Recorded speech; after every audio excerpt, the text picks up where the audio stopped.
Hey guys, it's Night Flame, and today, guys, I will be giving you a comic book haul and a comic book countdown at the same time, just like last week. First, I'd like to show you guys my comic book haul. It's out of the bag already. It's the ones on top. I'm gonna tell you when I start the countdown. The ones on top are books that I already read, and that I just bought extra of because stuff. So yeah, the first one on my list is Axis #1. This is the Dynamic Forces, a variant. I got this for $3.99 cover price. So really cool. It's drawn by Adam Kubert, if I'm not mistaken. Adam Kubert, and really cool. We have Superior Iron Man, Thor, Unworthy Though, and Falcap. So yeah, a really cool cover here. This series, not my favorite. I think it's better than Original Sin though, because Original Sin was kind of too dark for me. But honestly, because it was too dark, and but overall story, I think Original Sin was better. But I enjoy this more because it features the X-Men more, and I'm a big fan of the X-Men.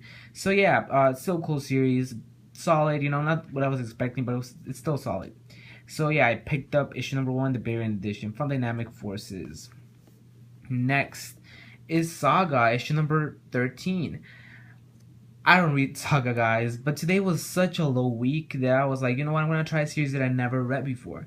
And a lot of people like Saga. It's highly praised. I hear people, talking about Saga so much, and how rare it is to come up with like the earlier issues. My comic shop had issue number 13. This one was the earliest one. I'm probably gonna get a trade paperback for number 1 through 5, but number 13. I read this and it was incredible. I really liked it, and this is totally going in my pull list. And great issue. This one I can spoil though, because it's an issue you know that has been out for a long time already. So yeah, really cool art from Fiona Staples. The art is incredible. This issue doesn't connect with the issue I got, but yeah, the art is really, really good, guys. Look at this. Really good art. Love this art. So yeah, the story was funny. It kind of doesn't have, it has dirty humor, which is I thought was cool. I like how Brian K. Vaughan writes this book, and it's really fun. Something that surprised me this week. It was crazy that I kind of didn't get a lot. I wasn't supposed to get comics, but I just went aloud, and I picked up something that was really good, and that Saga. So yeah, guys. Next, something I picked up extra is Gwen Stacy, Edge of Spider-Verse issue #2, the Spider-Woman thing. This is the second printing. I have 2 copies of the first printing. I just like having it because it's her first appearance. So yeah, second printing I have. It's been sold out, I think, and it's gone straight to third printing, and that's the only Edge of Spider-Verse book that has done that. So yeah, I recommend you to find some if you find first printing. This one's second printing. I have 2 first printing, so I'm not budging, but yeah, still this one have to support it because it was amazing. I love that book. Next is Amazing Spider-Man #4, going still with first appearances. This one is with Silk. It's her first full appearance. Her first appearance, I think it's a cameo in Amazing Spider-Man issue #1. But yeah, this one's her first full appearance, and this one's the one that counts. So, cool cover. This one I think is gonna get a lot of heat. A lot of people wanting to have this because of her new series that has been announced. In next year. So yeah, this one's one to look out for, and yeah, it's Amazing Spider-Man issue #4. I already have a copy of this. I have the variant as well, the J. Scott Campbell variant. I never showed you guys. That one's pretty cool, and I have this one as well. So yeah, still cool. First appearance. So 1 second, guys. Oh, I totally messed up again. Yeah, but so I'm gonna start the countdown now. From now on, all of these are books that are in the countdown.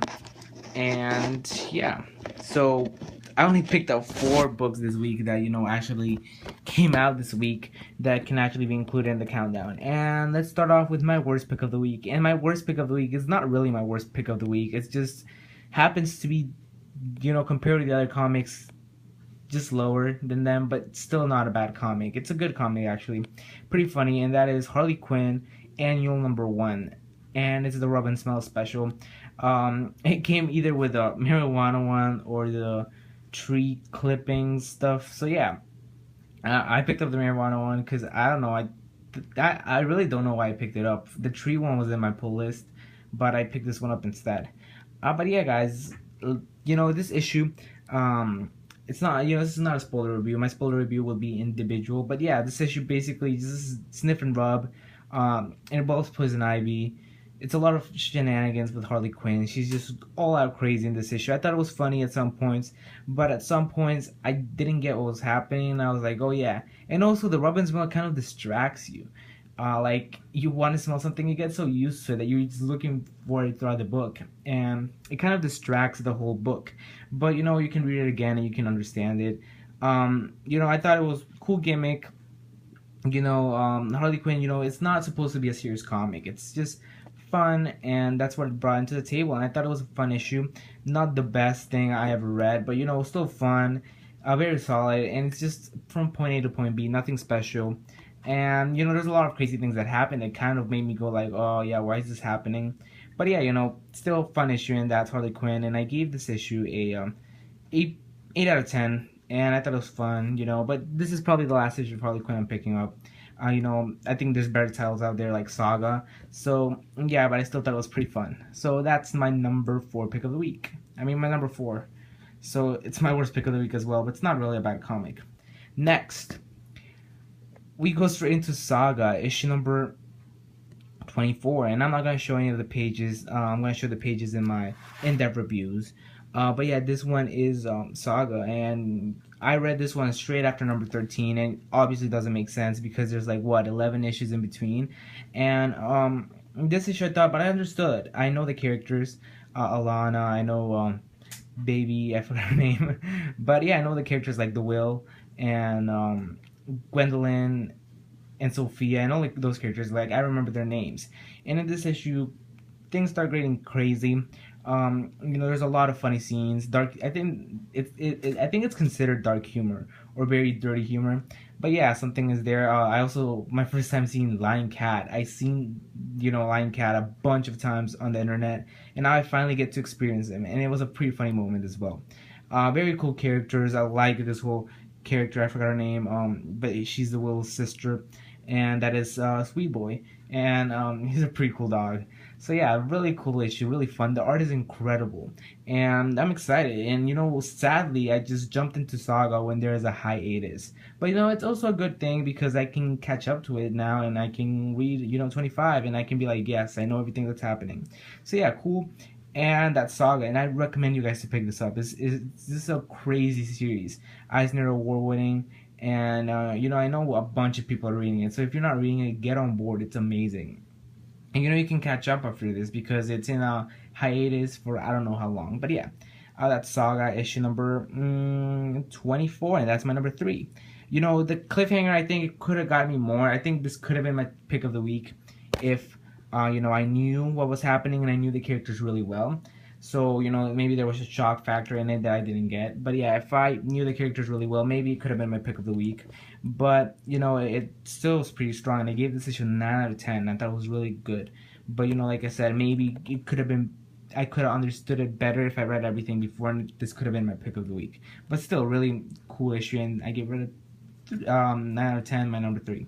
Next, my number 2 is All New X-Men issue number 33. I regularly pick this up. This is, I was only supposed to get 2 issues this week. All New X-Men and Harley Quinn. Saga and the next one were just like, things that I picked up just to try them out. Yeah, All New X-Men is different in this. We've been in the Ultimate Universe and things start getting crazy in this issue. I actually had fun, which is something that I usually have been missing with the X-Men, the All New X-Men series. In this issue, I actually had fun. I like the Bobby Drake moments a lot, the Beast moments as well. But I would like to get more information on them.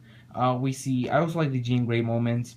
It's obviously missing Cyclops, which was a big bummer because Cyclops, it'll be fun seeing how he fit into the Ultimate Universe. But not a lot of things happen in this issue. We get caught up with the heroes, which is really fun. That's why it's really high up there. We see them interact with Laura. She interacts with somebody from the Ultimate Universe, and things are gonna get crazy in this issue. I mean, the next issue, because we see some surprise guests from the Ultimate Universe that will interact with the X-Men. So it looks like it has a lot of potential. It's really fun. You know, you can't really expect anything from it. And Mahmoud Asrar's art is incredible in this issue. You know, I was like iffy about it. I'm gonna show you guys just the first page. I was iffy about Mahmoud Asrar taking over from Stuart Eminem, but now I just feel like it's fun. He gives it a fun tone, and I think it actually works. So yeah, that's my number 2, and this is Only X-Men. I gave this issue a 9.5. That could have been my pick of the week until I read my number 1. And guys, drum roll please. My number 1 is Inhuman, issue number 7. Yeah, this issue actually surprised me. It kind of blew me away. I read issue number 1 of Inhuman. To be honest, it wasn't that good. It was very lengthy. I mean, there was a lot of dialogue, introduced us characters that, you know, we weren't familiar with, but it also set up a good universe. And I mean, a good, you know, kind of, it had a lot of potential. But after that, I never tried issue number 2. You know, Medusa's a really cool character. And I eventually forgot about them. Like, I forgot there was an ongoing, you know, somewhere in Marvel. But then, like, Marvel tried really hard, you know, they did Inhumanity, but they didn't really spotlight it really well. It wasn't the big seller Marvel was hoping for. You know, they got Charles Soule on board. I was supposed to be Matt Fraction, and they got rid of Joe Madureira. I think that was who drew the art for like the first 3 issues, and now it's Ryan Stegman. This issue has a special artist. I think it's Luis Perez or something. But yeah, this issue is incredible, honestly. We see Black Bolt in this issue. We see what he's been up to. We see Maximus. We see a bunch of, you know, big Inhuman players that I think would have been better if they introduced them in the first issue. But with what happened with Black Bolt, you know, I can see why Medusa had to take over. You know, it actually made Medusa a really cool character because she was never spotlighted. You know, when you hear Inhumans, you always think of Black Bolt. You know, you don't never see Medusa in the front. But now it's changed. Medusa is in the front, and she's been leading this new battalion. And, you know, it's interesting.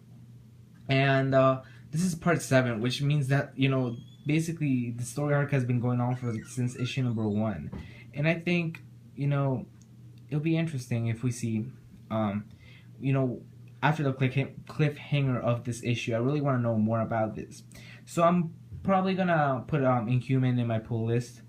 Really interested in it. You know, the cover for it looks incredible for next issue. Even the regular cover. This one's the variant, the Deadpool 75 anniversary variant.